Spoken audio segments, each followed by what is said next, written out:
When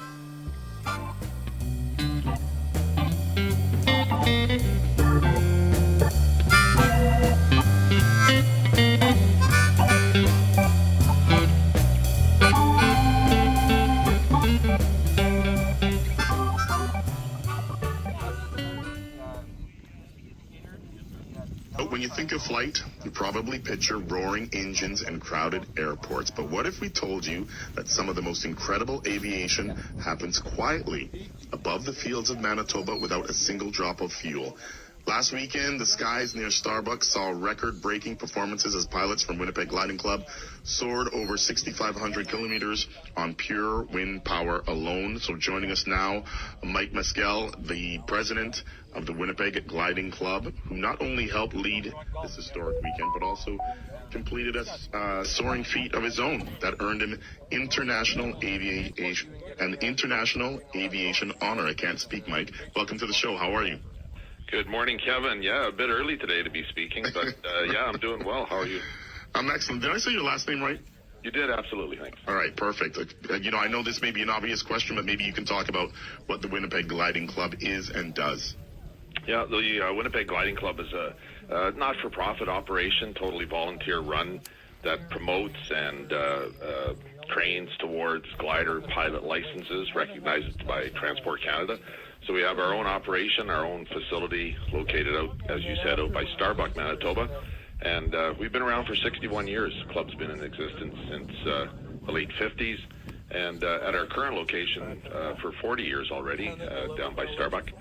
So we do all the flying out of there. We're fully organized. Typically it's a weekend operation, but last weekend was a 4-day weekend for us. We had a few extra days added on.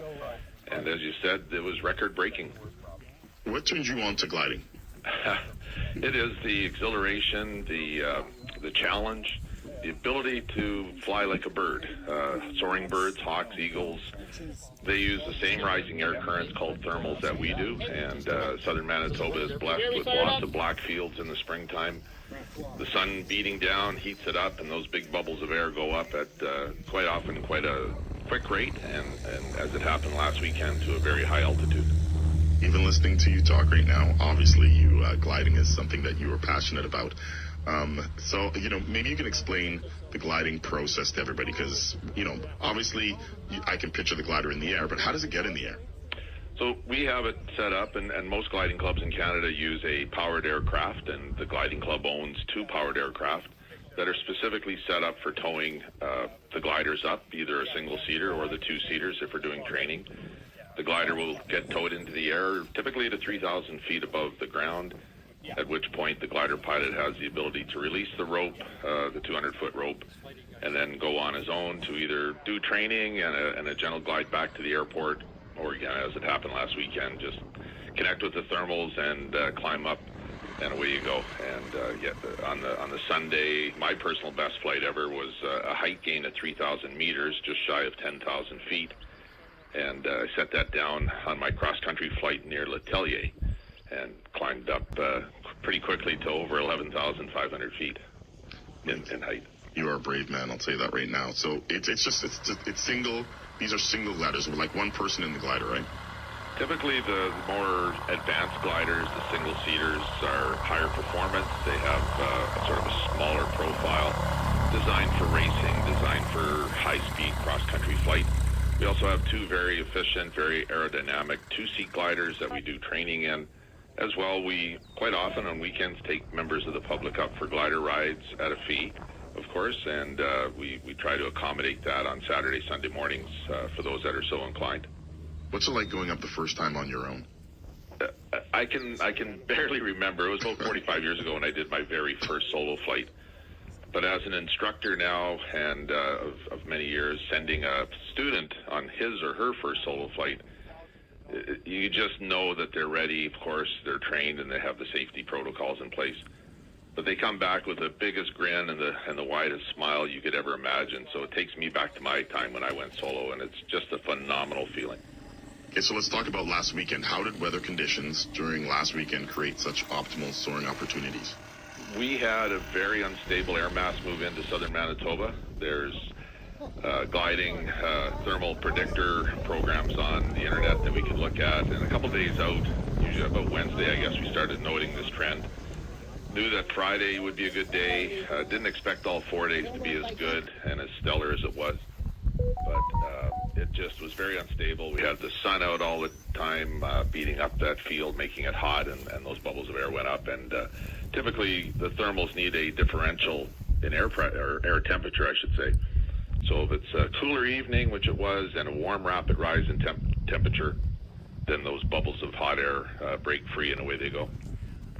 Do the current wildfires affect, whether you guys go up or not? Or, if you do go up, does it affect the flight or, your altitude or the things that you were just talking about? It will for sure today and likely tomorrow with the smoke moving into southern Manitoba. We do have legal visibility minimums that we have to abide by, and I think later this afternoon we may slip into the no-fly zone. So the smoke reduces visibility. The smoke also precludes some of the sun getting through and heating things up, so that's not great. And we certainly are very aware of the safety aspect of flying, so we won't challenge the skies, I don't think, today so much. The club has been around for a while, as you said. How much has it grown in that time? Well, we were a much bigger club way back in the 70s and 80s. We had a tremendous growth spurt back then with people getting more involved. We've dropped some members, sadly lost some members for all kinds of reasons, and we're holding our own, about 30 members in total. And we're all, as I say, a volunteer operation, so everybody literally pulls the rope all the same direction to keep our club operating.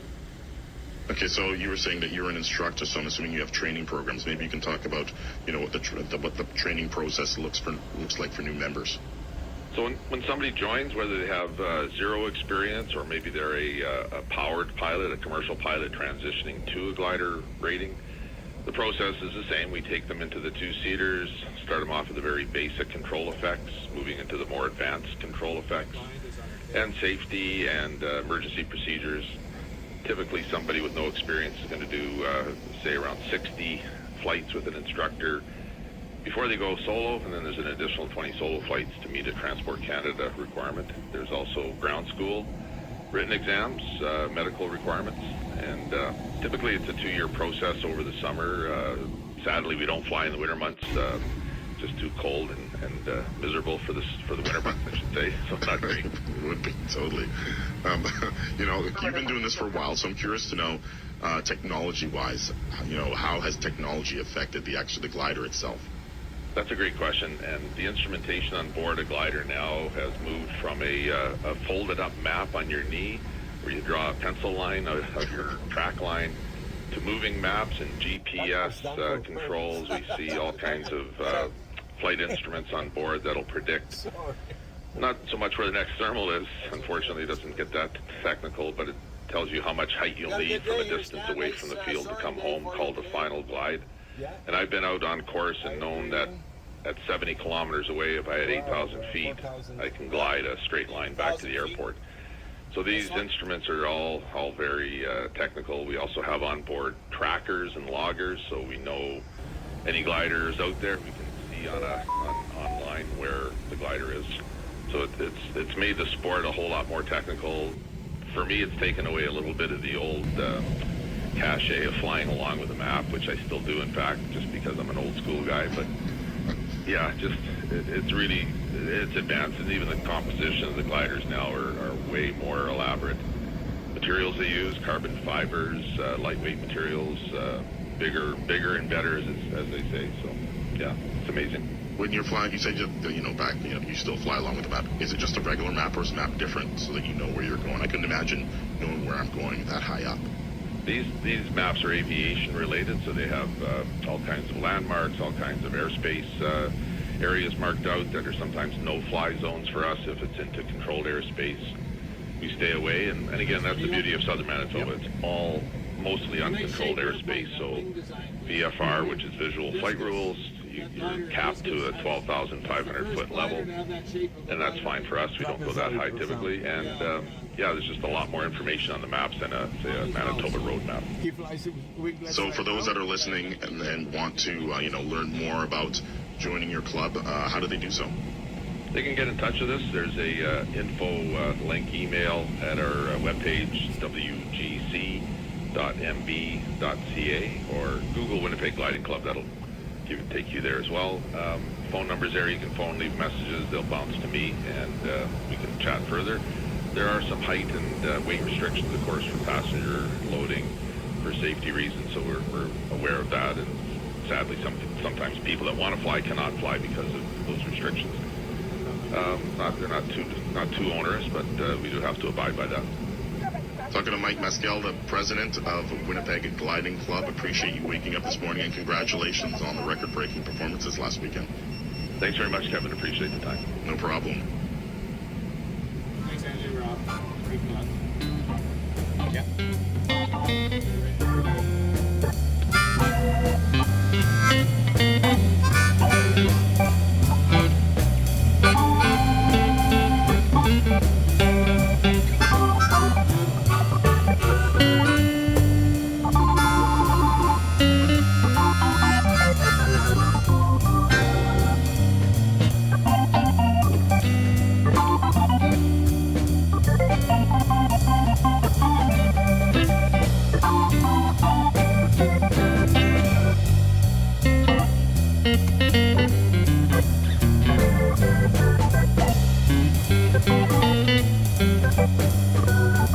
Thank you, Mike. Welcome down, great flight. Record.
What about just doing it in the grass?